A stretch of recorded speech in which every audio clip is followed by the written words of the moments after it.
Welcome everyone here to the Smash Sports Show right here on Smash FM here on a Monday. Of course, let's head over to our friends over in Perth, and of course, it's been with the C2 Women's Premiership team, and it's great to have this team back on again. Of course, they're from the Swan Valley Football Club. They join us right now. Thanks, Ori, for joining us. Thanks for having us. Cheers. Thank you. No worries. Well, I'll get each of you to introduce yourselves and what position did all you play on the field if you're a player? I'll go first then. So I'm Tamara. This year I was co-captain alongside Kelsey and played a bit of everywhere this year. I think it was mainly forward, but I got thrown back. You know what? Everywhere, but I'd say my position was. Jazzy? So I played predominantly the wing midfield, but every now and then would chuck in the back line. I'm Lauren, otherwise known as Skinny. I played primarily backline, but then, got thrown around here and there and everywhere at times. I'm Chanel, also Jetta. I played somewhat in the midfield, but mainly in forward line. And I'm Matt. I was one of the coaches. I was coaching the midfield group this year for the girls when I wasn't coaching our other C4 team. Tell us a bit about the year from the players' point of view and the coach's point of view, minus the grand final. The year is pretty strong. So we started with a lot more numbers, obviously coming off the back, I think, of our premiership last year. It was really good to see, a huge growth in numbers. So we ended up getting 2 teams on the park, which actually helped push probably our C2 girls a lot harder as well, because obviously everyone wants to get into a grand final side. So I think we started the year with 70 odd players actually on our list that we could choose from. Obviously everyone knows football and women's football that we got a lot of injuries during the year. So, but there was massive development across both teams, which is really good. So we had a lot of players that came on that had never played footy again, which was awesome. Before, which is really, really good to see. And as I said, those C4 girls really, really pushed it to the C2 girls. So, very, very mixed bag. A lot of new players. I think we had 12 players that went back-to-back with Premiership medallions this year. So it just shows how much growth there was when, there's 10 or so players that, were able to get their first medal. Matt, from coaching? Yeah, no, it was a really good group to coach this year. Started off very interesting, winning games pretty easily in the C2. Then obviously injuries started to come our way, and then the diversity of the group had to really dig deep and really listen to the way we structure up properly. And they were a pleasure to coach. I listened to that, and I think that's what got us in the position we were to finish that top 2 position. Was they're a very coachable bunch, and that's a really good thing about girls' footy. You can coach them. With blokes, they're pretty hard to coach, and sometimes they're pretty naive to developing. But the girls, they take it all on board, and they're, like I said, it was a ripper team, ripper club. And for the first year into the club, they're a very welcoming club too. So playing wise, they were awesome. The grand final, you won was against, of course, one of the teams who actually have won a premiership as well themselves. How did you fare against them throughout the season prior to the grand final? I thought that we actually kind of matched up with them really well. And apart from the first game, I think that was a bit of a learning curve for us. But then the second and third time we played them, I feel like we probably should have actually had the better of them. But, I'm glad we got the one that counts. Definitely agree with that. We should have won that second semi-final, I think it was. Yeah, we had the majority of the play and just couldn't execute. Finishing a couple of silly mistakes. One of the girls, not to mention any names, Jade, didn't bounce the ball, running the ball down the full forward, and Jetta handballed the ball to the guts when she shouldn't have. She should have kicked it. No, I'm joking. Why are we getting pointed out now all of a sudden? What is this? The girls should have won, but they realised their mistakes in the first 3 games of the year, and they responded very well on that grand final day. So was there any moment in the game that you felt comfortable enough to enjoy the moment, even though you kicked very accurately compared to your opponents on the day? Was there any moment in the game, considering it was a 2-goal game? I think so I don't know if you've seen any of the game, but we were down for most of the game right up until the last quarter. But I think the one thing that drove us apart from Balladura was the camaraderie of the team just backing each other up. Coming into that final huddle at 3/4 time, I think that's where it really lifted us, because without that, like, last chat with Brant, and Brant mentioning to us that, it was his last game with us girls for quite some time because he was taking a gap year. I think without that, I don't think we would have driven so hard. So I don't think there was at any point we were like, oh, this game's over. We kept fighting to the end, but that, I think at that moment was where we all really were like, let's lift. Like, this is go time. We also knew that all the scoring had happened at the end we were going to in that final term. So that was also a really good thing to have on our side. And exactly what Jazz said, like, our huddle, we weren't down. We were still pretty up and about. And we knew we could get it. No one doubted each other. And as I said, like, it was a scoring end. I don't think no one kicked a goal, I don't think, going the other way. So, and then 30 seconds, I think Jeddah got it out of the middle or got the first goal within like 30 seconds or less than a minute anyway, and we knew we were on. So, yeah, everyone just hyped up then. But, yeah, I would say 20 seconds to go, we knew we won that game. Yeah, I think the 2 minute mark when we actually hit the front, in women's footy, 2 minutes is quite a long time. So just to get the ball back to the middle without time on, and then to have another ball up, like, the chances of them scoring to even the game back up again was pretty low. But yeah, as Tam said, I think that last 30 seconds, there's a photo of me and I think Jeddah with our arms up in the air before everyone else is starting to celebrate, because we looked at the scoreboard and realised where we're at. So I think that last 30 seconds is when we really knew. I think it's where you could feel the energy within the stadium, in the last minute and a half, the energy around the stadium changed as well. Like, there was a whole heap of Valley supporters that were letting us know that this is it, this is us, like, we're backed in here. Yeah, it got to 3/4 time, and like the girls mentioned, we're down by 2 goals, and we let the girls have a chat for about 2 or 3 minutes, to myself and Brant. So I'm sideline looking at the board, and we swung a few magnets around and changed it a bit. And then, my point of view, I went to the midfield group and I just said to our midfielders, let's just punch the ball into open and run onto it. And it worked so well, the first clearance. I think, like I said, girls, we got a goal within 28 seconds. And I think at that point we knew that we're a good chance. And then, but for God's sake, it took us another 8-9 minutes to score another goal. So, and then, for us on the sideline, we knew we had it. It was just the girls believing in themselves they could do it, and they did. Captain Tamara, I need to ask you this. How good was it to hold the cup first before your teammates swamped onto you? And then the second part is, we worried that you were going to drop the cup or get crushed by your teammates on the dais? First of all, it's a flag, not a cup. I think a cup would be. You're right, we went through that.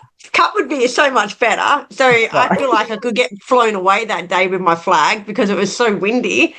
But I think actually Kelsey went to hold the flag up upside down, and I had to say to her it's upside down. So that was on Kelsey and Brant, but they were holding it. So. No, it's pretty good. I got to say, it's one thing to say that you're a Premiership captain of a women's side at Swan Valley, and now 2 times over is pretty cool. So it's something that I'll treasure for the rest of my life anyway, and something that no one can take away from me. Talking about the flag then, did the flag get to be used as a cape? Yeah. Yes. I think Jazzy might have a few photos of her as a cape. I'm pretty sure there is a few cape photos around. It's called the Premiership hero. Yeah. There's quite a few cape people around. And there's even some double up capes because they've used last year's flag and this year's flag as well. So, yeah. I don't know if the club's got the flag back yet, do they, Jess? Or is it still floating around? I think it is still floating around. I actually think Hannah and Dingo might have it. Yeah, I saw it floating around at awards night the other day, so... but plenty of, as Jazz said, Premiership hero capes going around, that's for sure.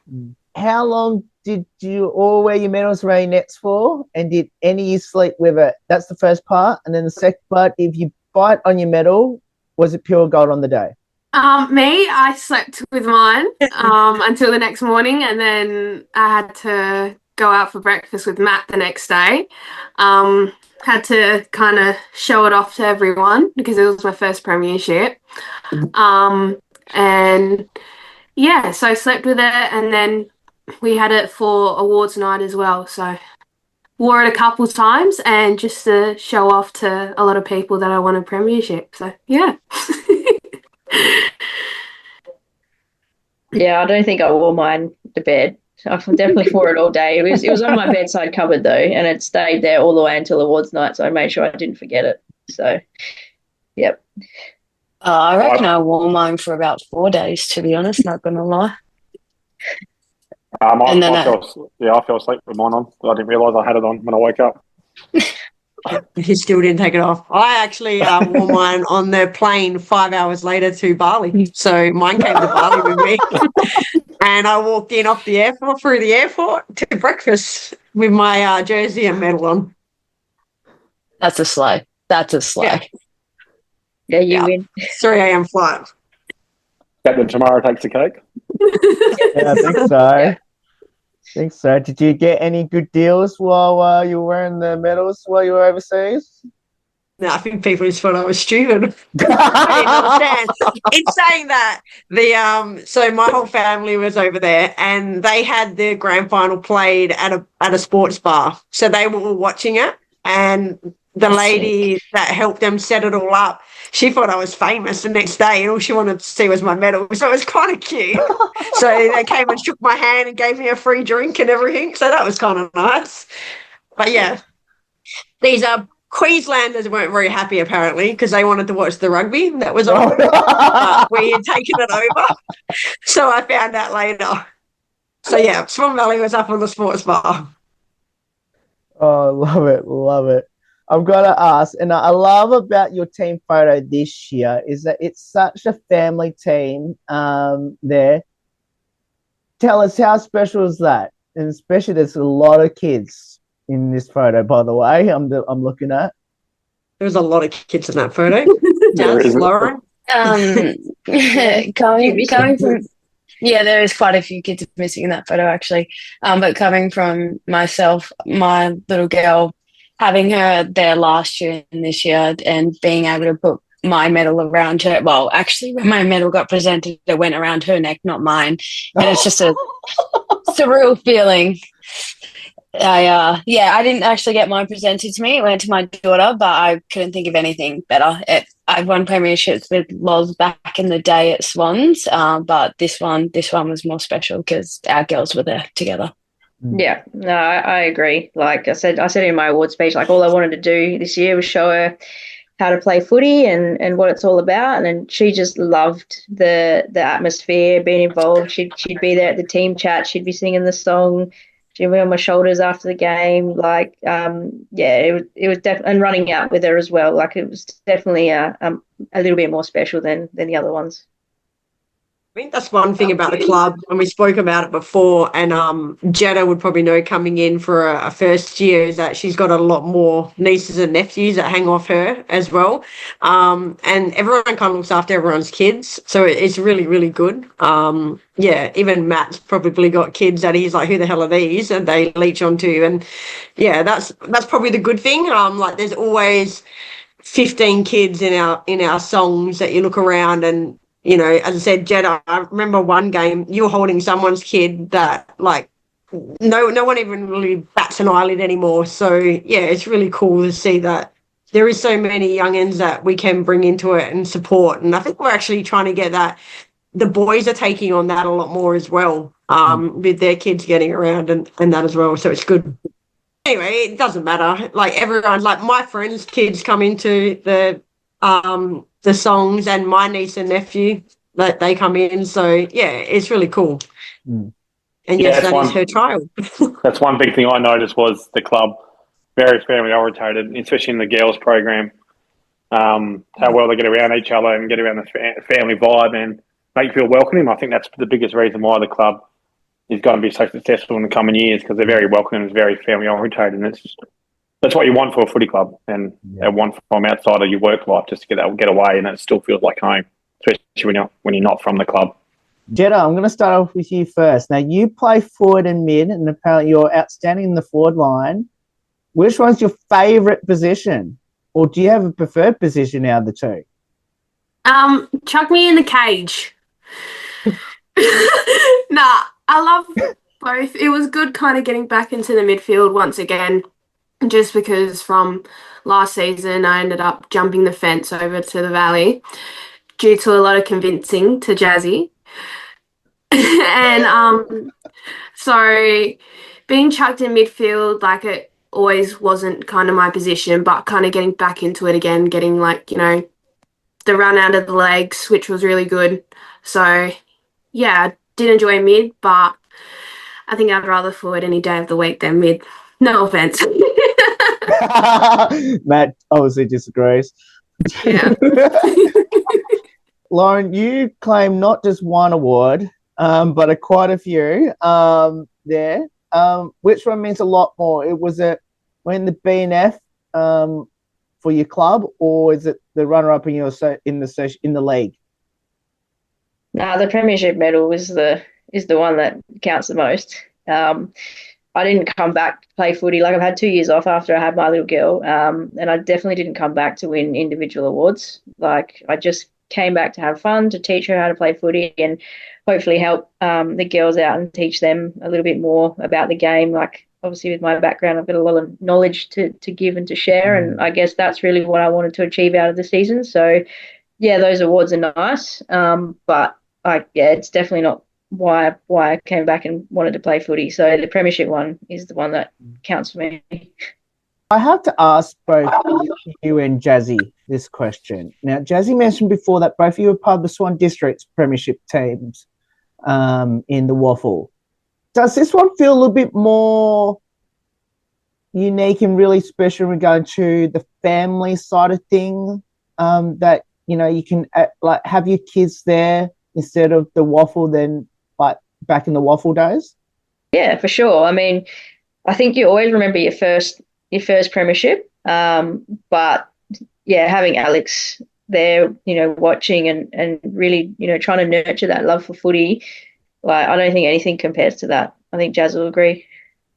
Yeah, 100%. Nothing compares that. Like, I mean, I was quite young playing down at the Swans. I definitely was nowhere near being a mum. I was just a 15-year-old. But yeah, this is home. This is family. Like, when you rock up to any Valley event or training or whatever, there's someone's kid there, and there's someone there to help with the kids, if that makes sense. Like, speaking of kids, mine is mumming me. But yeah, like, even you can rock up to training and just know that your child is going to be safe, because there's one of 1,000 people that are going to be there, and they're going to want to hang out with your child because, just to help you out. So this one does feel a little bit more special, just because this one feels more close-knit, and I guess, yeah, everyone is in the same boat. Well, a lot of people are in the same boat. Not everyone, but a lot of people. Captain, tomorrow I need to ask you this. Which more the Premierships last year or this year means a lot more than the others?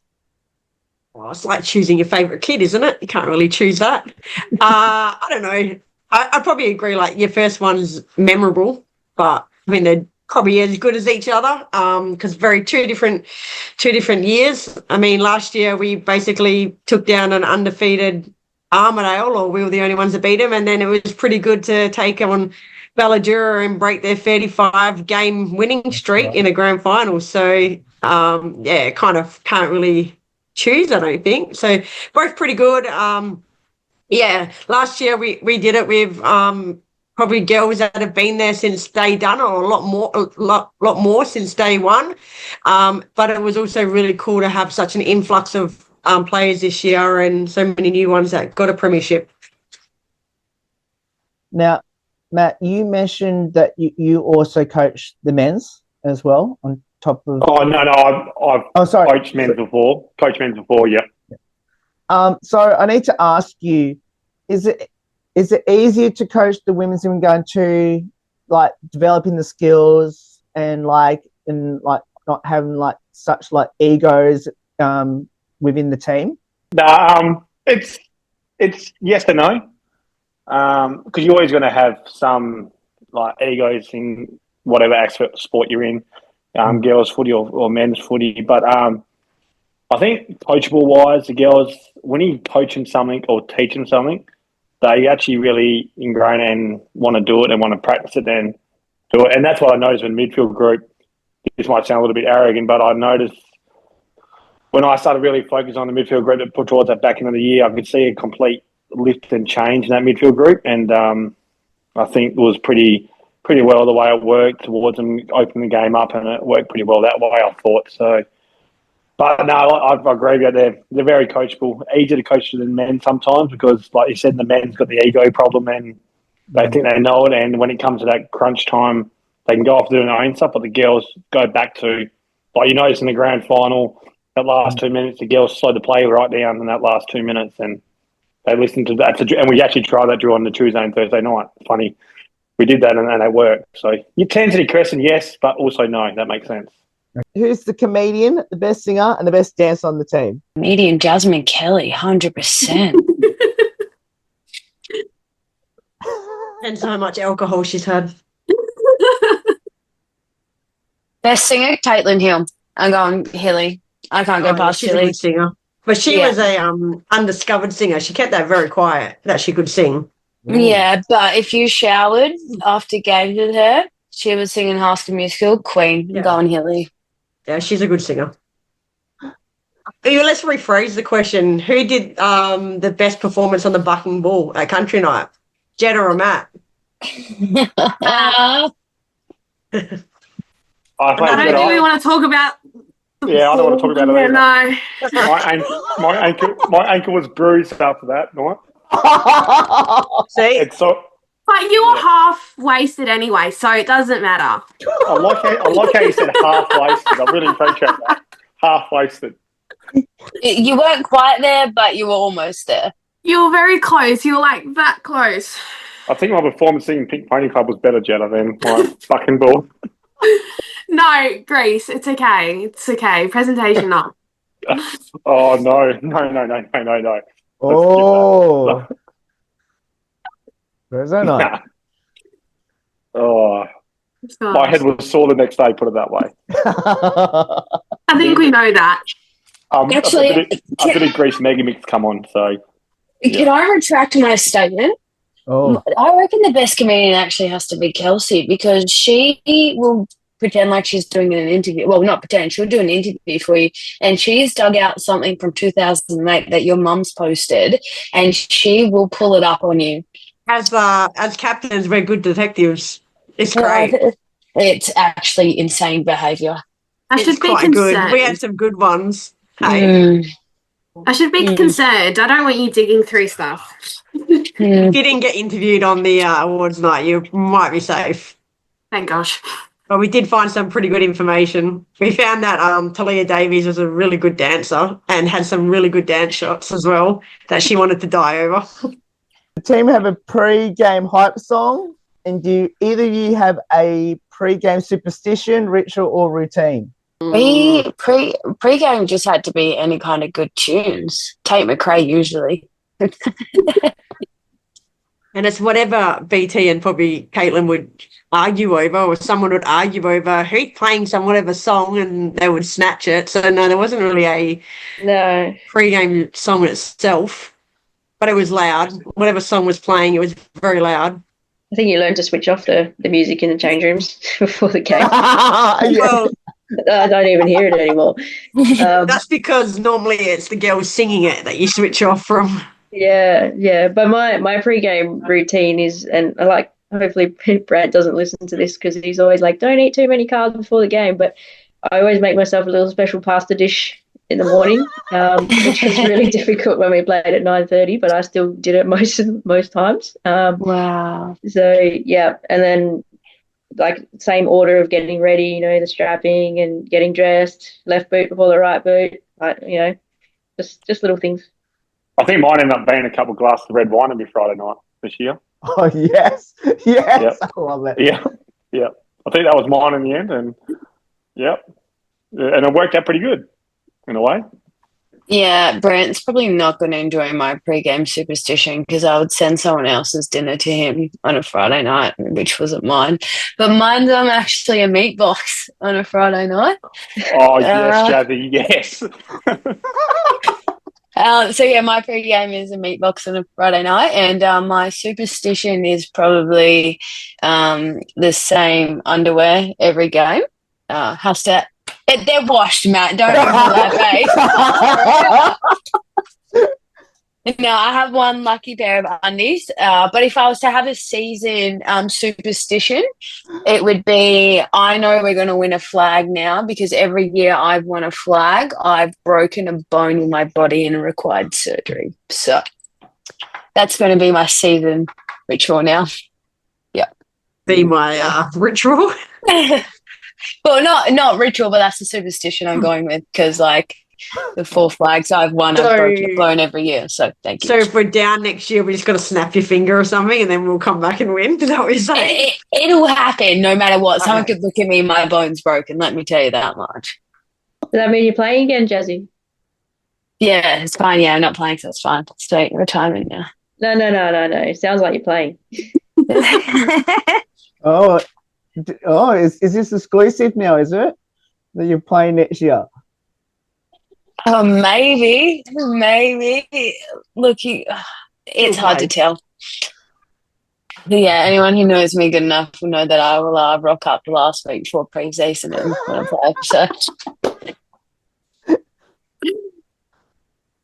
There you go, Matt. Anyways, next person. I don't think I really have a superstition about football. I think it ended up being red wines on Friday night and then going around on the phone making sure this player was going to rock up for the bounce now. We had a couple of close calls this year. Oh, we really? did. People slept in and... How quickly can we get someone registered for the next week? That's always a question. Yeah. I like to have a good steak. Can't go wrong with steak the night before. Can't. And a nice can of Coke. It's really unhealthy, but it gets me through. Is that why you're sponsored by Coca-Cola? See, I'm rapping. It's not even my jumper, but anyway. That's why you're so hype before the start of the game. Yeah, I actually had a Coke today, so it's fine. And then in the morning, I normally wake up maybe like half an hour before a game, depends on how long I need to drive. If it's around the corner, it's half an hour. 45. I'm normally late here and there because I take my time with strapping. This is the exact reason Matt just said he's calling players before the game, making sure they're rocking up. She is the problem. No, it's because she's a captain problem. Go to the cast. Like, you can't help it. Oh, yeah, cast is your superstition. We this year as captains, like you want your team to warm up together, and there was a game where it was a joke. There was probably 7 people out there, so we started finding people if they were late to the game and then late to warm up. I think Jetta cost her probably $50 in just fines of those, and that was only with like 6 rounds to go in the season that we started this. So we needed to get our silly Saturday funds up, but yeah, there was a few that were always there. So thanks, Jetta, for those drinks. I think Jetta got the most fines out of the whole group. Yeah, it probably did. But definitely didn't help when she was always late. Well, it just pretty much just answered my last question, basically. So, about who copped the most fines? So, I think we just answered that question. So, let's just leave it at Jetta. Yeah, we'll leave it at he Jetta. copped the $20 fine, so it's not just me that copped a whooping $20 fine. Oh yeah, actually, Matt, you're pretty high up there on the fine list, if I do remember. Yeah, but Tam said to me quietly, "Can you make sure you get fined a bit so we can have some money for Silly Sunday?" I said, "Okay, I'll look after the team." Oh, you take one for the team? Right. Yeah. Pat on the back for the coach. Absolute stellar job. Well, thank you so much for giving us some of your time to join us. Congratulations on winning the Premiership this year. It is well deserved, and hopefully there's a 3-peat coming down there to Swan Valley in 2026. There will be. Yeah. Never know. Fingers crossed. We'll see you there if there is. You can do a live interview. Cheers for having us. No, thanks for having Appreciate us it, on. Will. Yes. No worries. And of course, that's the Swan Valley Women's Premiership team back-to-back in season 2025, going hopefully for a three-peat next season. There's more on the Smash Sports Show right after this. Don't go away. Here on the 50th year celebration.